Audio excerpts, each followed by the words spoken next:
In tonight's headlines, 27 communities in southern Belize receive electricity, Alcaldes are sworn in by the Attorney General, and See and Taste Belize gears up for its second year. These stories and more on this week's edition of Belize Now. Thanks for joining us on this Friday, September 29th, 2017. I'm Miriam Longsworth. Electricity is the most efficient way of consuming energy. It is versatile, weightless, and easy to control. And it is now making a difference in communities in southern Belize. Janelle Rodriguez has this story. Through funding from the European Union and support from the government of Belize, 500 households and 13 banana farms in 27 communities in southern Belize now have access to safe and reliable electricity. The homes and farms were connected to the national power grid under the Banana Accompanying Measures EU-BAM electrification project. Her Excellency Malgorzata Wasilewska, Ambassador of the European Union, told us about the significance of the electrification project. Having electricity today, for many of us, is something we take for granted. Putting the light on, using a fridge, being able to plug in your computer or your phone for a charging.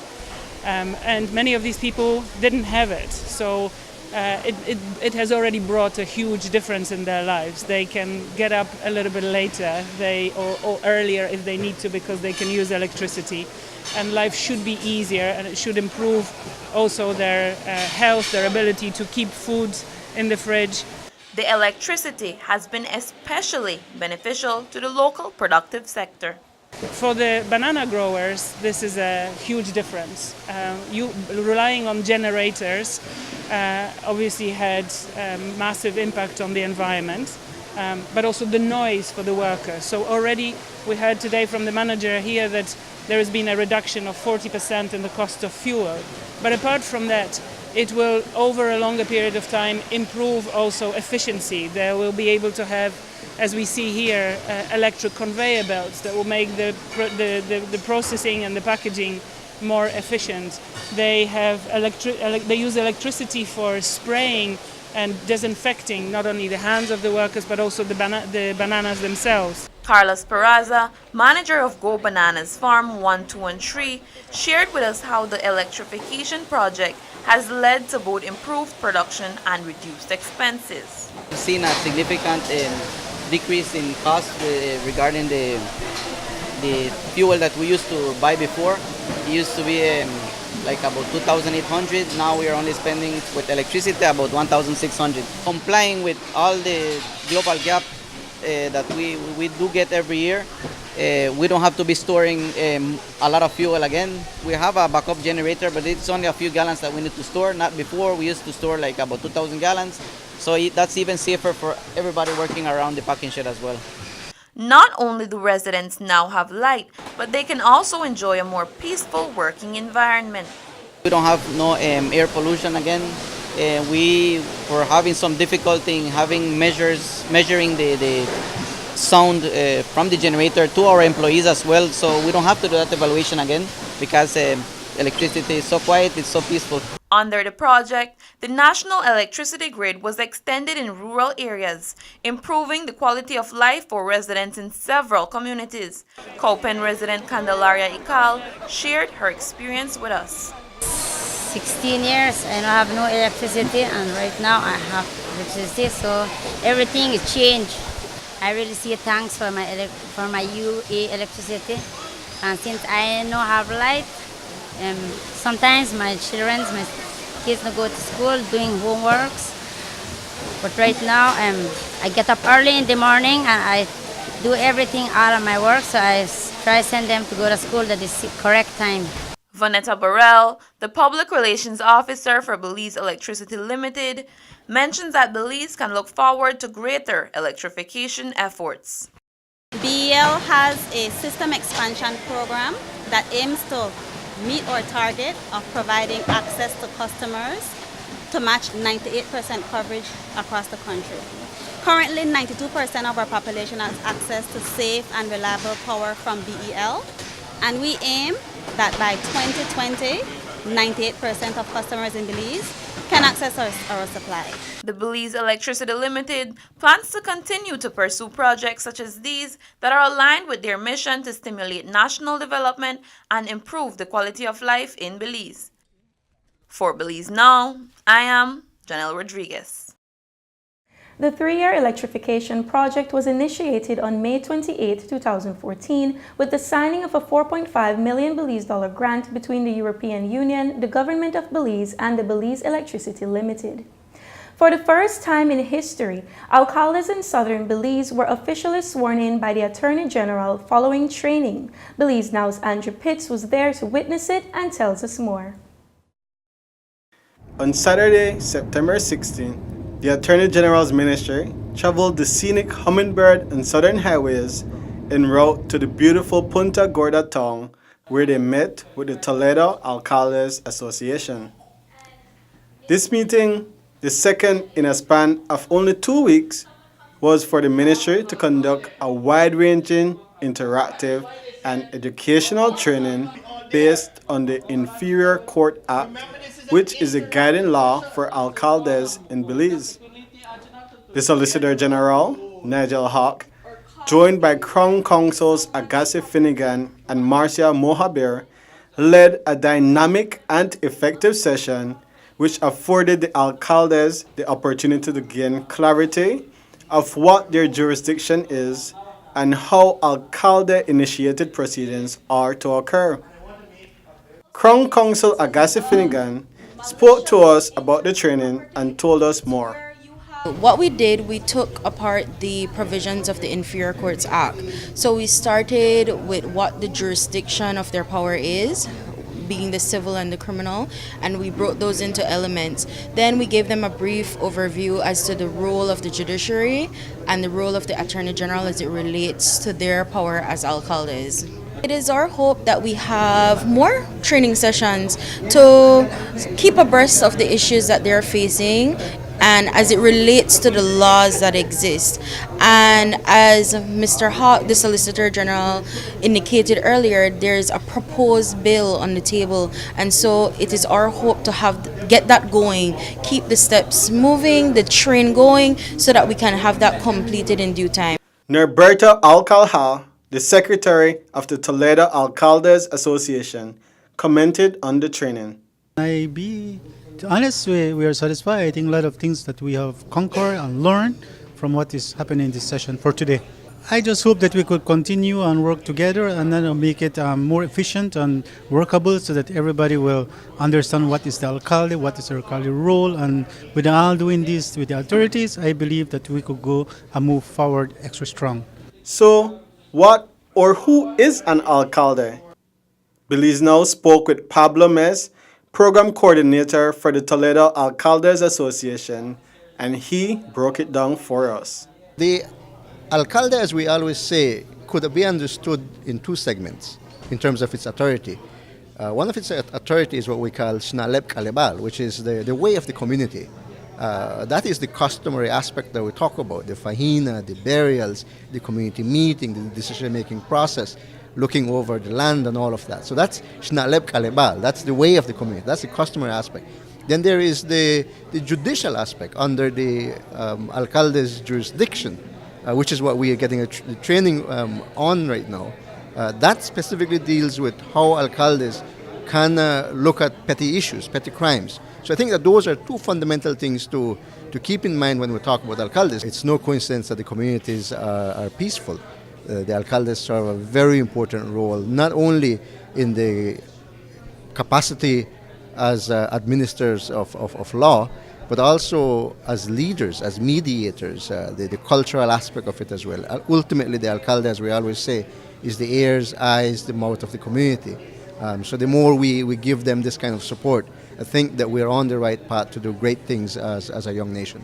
Following the training session, the Attorney General, Honorable Michael Perifeet, affirmed the fitness and preparedness of the 78 alcaldes, and he performed the official swearing-in ceremony, perfecting their appointments. Please say after me, except for your name, say I. Do swear that I will bear true faith and allegiance to Belize. and will uphold the Constitution and the law. And that I will conscientiously, impartially, and to the best of my ability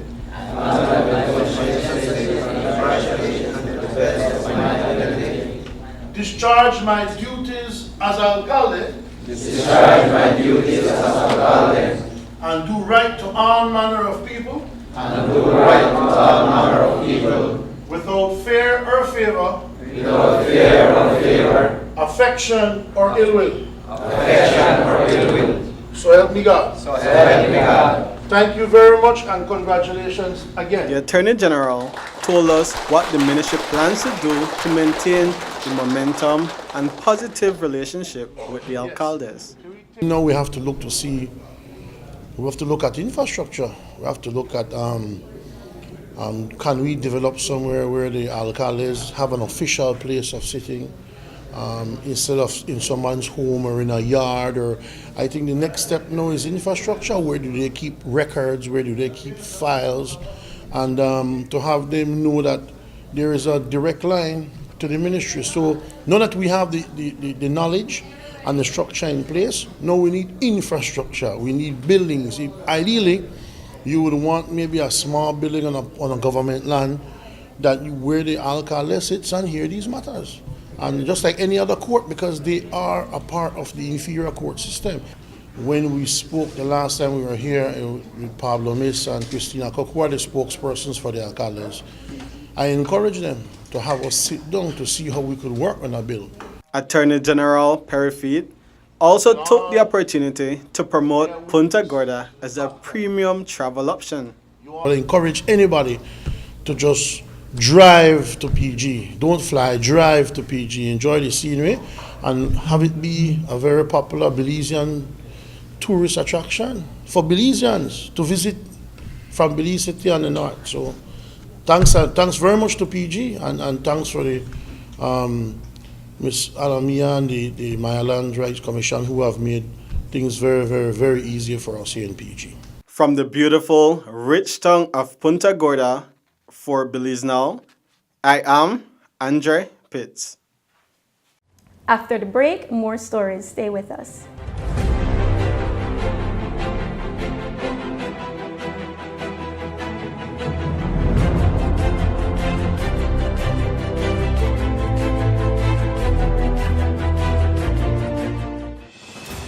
The new Belize City Civic Center is taking shape at the foot of the Balkan Bridge and is expected to be completed by December 2017.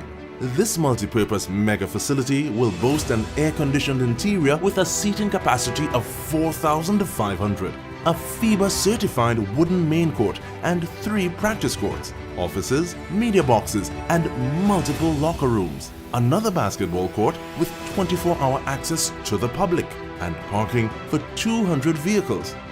This $33 million investment highlights a new era of world-class sporting infrastructure for the entire country of Belize. The government of Belize, moving Belize forward.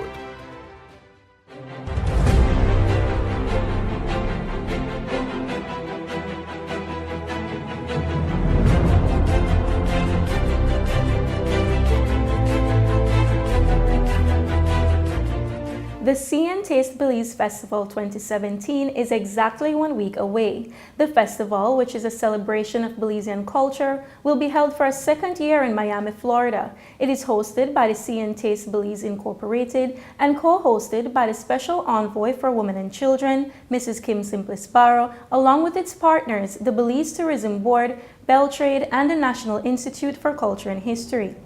Belize Now spoke to Janine Sylvester Vega, Honorary Consul General at the Consulate of Belize in Florida, about the purpose of the event. See and Taste really was born out of a passion for everything that's from Belize. And when you come to another country, you leave Belize, you miss everything that's from there, your family, but also the food, the music, the culture, and so we came up with the whole concept of See and Taste so that Belizeans can, you know, visit Belize even if it's for just a day. And the second purpose of having See and Taste was to really give back to the children of Belize. Mrs. Vega also told us that the festival is an opportunity for attendees to experience a day in Belize. They got to eat Belizean food. That's really, the chefs are so talented that they managed to put our cuisine on another level. And they're able to really experience the music, the art, seeing very old friends that they haven't seen in many years, and Belican travelers, Quayers, they're all there. So you have some Belizeans that haven't been home in 30 years, and they haven't been able to taste a Belican in that long. So it's a beautiful thing to see, and I encourage everyone to come up. The festival will feature several Belizean artists, musicians, and chefs. Belize Now caught up with well-known Belizean chef Sean Quillen, who will be at the event, and he is very excited. Well, I come, man, and you know I bias to where I come from, and I call myself the Dangrega chef, the Garifuna. So I bring Hudota, I bring. I can tell you what happened. We got 7 chefs. I only said a Garifuna, but we got Jenny Stains, where they bring one little bit of mesti. So we got some other chefs from Caye taking got the Yucatec, they got the Maya, and I bring me Hudot, and I bring me coconut milk, and me greta, me Egi, and me Darasa, me Dania, me Hudot, and me Tapo, and me Bundiga, me Falomo. So you know where we're not, darling. We're going to Miami, we're going bad for the people them.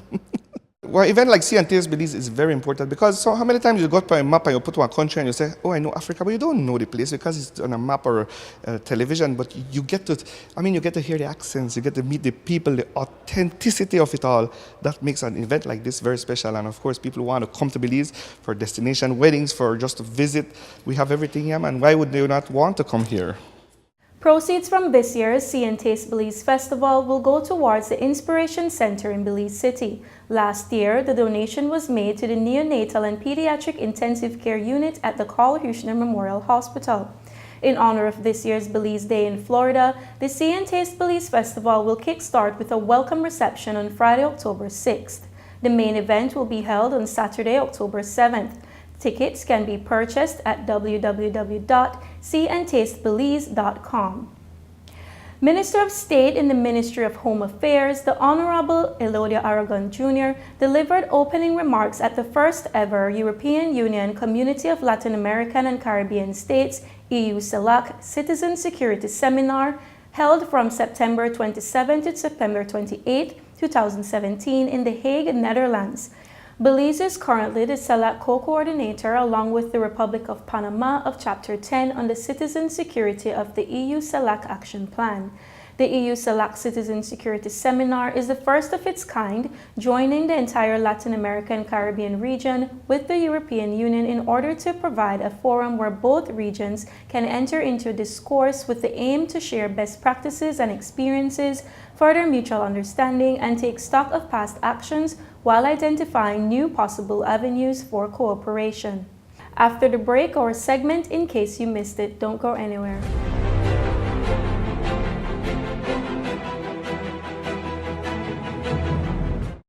The Philip Goldson Highway between Belize City and the Philip Goldson International Airport is getting a major facelift to the tune of $31.5 million.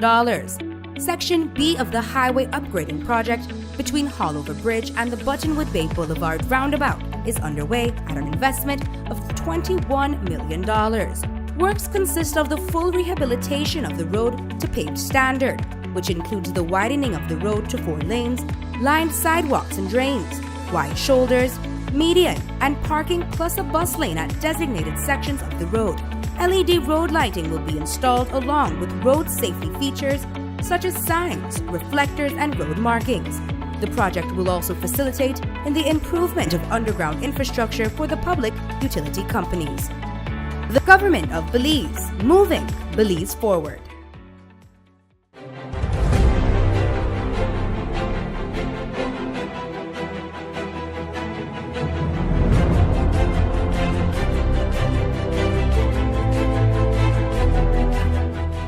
The Hopkins Village Main Street is of major importance for the social development of southern Belize. On Friday, September 22nd, a groundbreaking ceremony was held for the upgrade of the Hopkins Village Main Street and Water System Phase 1 project. Several speakers at the ceremony highlighted the significance of the improvements. The investment in Hopkins is no accident. Hopkins Village represents an important hub of economic and social development opportunities in the southern districts. The improvement of the Hopkins Village Main Street and the water system will significantly improve the quality of life for all, increase social and economic activities, accelerate prosperity of the village, improve transportation of goods and trade, and generate employment opportunity for bed and breakfast businesses, resorts, bus owners, taxi drivers, to name a few. The upgrade of Hopkins Village Main Street and Phase 1 of the water system upgrade represents an opportunity for 1,600 permanent residents plus the tourists visiting the area. Being here is such a great honor because it's one of the examples of projects that we have the honor and pleasure to fund where you can see straight away the difference it's going to make to people's lives. The dust on that road as we drove past it today, no one needed to explain to me how it affects the health of children and people living in this community, not to mention access and safety. The government of Belize secured funds to the tune of 1.2 million euros, which is approximately 2.7 million Belize, through a grant under the Banana Accompanying Measures Program, BAM, from the European Union to upgrade the main street and water system. This program objective is to foster social and economic development while preserving the environment, leading to the reduction of poverty and the improvement of the standard of living of targeted communities in southern Belize. The Ministry of Tourism and Civil Aviation launched destination signage for Caye Caulker on September 22nd. The purpose of the signage is to elevate the community's marketability as a tourism destination. It was done as a part of the Sustainable Tourism Program 2, SDP2, a 5-year, $15.5 million project funded by the Inter-American Development Bank and the government of Belize. The IDB has been a long-standing partner for over 20 years in the area of sustainable tourism in Belize. Our objective, and this is part of our mission, is really to improve the lives of all Belizeans. And in this particular context, we are doing it by strengthening the tourism industry. The Sustainable Tourism Program, which is the second of 2 programs that we have financed in the last 10 years, this program is really designed to increase tourism income as well as jobs in tourism. This signage will make sure that the tourists can find their way easily to the different tourist destinations, restaurants, telephones, whatever, and whatever amenities there are on the island. This signage will be able to make it a lot better and a lot more accessible for them. Whenever people go back and say, look, you go to Caye Caulker now, and there is such a nice accessibility with the different signs that you have all around the island, that you can easily find yourself without having to be asking everyone. So that in itself, I think, will boost up the numbers coming over here. And once more people arrive, the tax dollars that is collected by BTB and the other types of taxes that go to the government, that in itself helps locally and it helps the national economy also. For my community, it means a lot. It makes it welcoming to our visitors on a whole in Caye Caulker, whether you're a foreigner or a local visitor, giving the people more welcoming feel when they come to Caye Caulker looking at all these signs. I just want to express my appreciation and gratitude on behalf of the Caye Caulker Village Council and the community of Caye Caulker to the Government of Belize, Ministry of Tourism, Civil Aviation, and especially to the Inter-American Development Bank for this, project that they undertook for Caye Caulker. It means a lot to us, and we really do appreciate what they have put into it, and we look forward to many more of these. 54 signs were installed throughout the community. The SDP2 is carried out in support of the National Sustainable Tourism Master Plan and focuses on the improvement of tourism products in 4 key destinations: Corozal, Punta Gorda, the Tricky Bull Caracal Complex, and Caye Caulker. And that's it for this edition of Belize Now. If you want to provide feedback or send in your comments, please feel free to email us at info@pressoffice.gov.bz or visit our Facebook page and let us know what you think. We look forward to hearing from you. Have a great week until next time.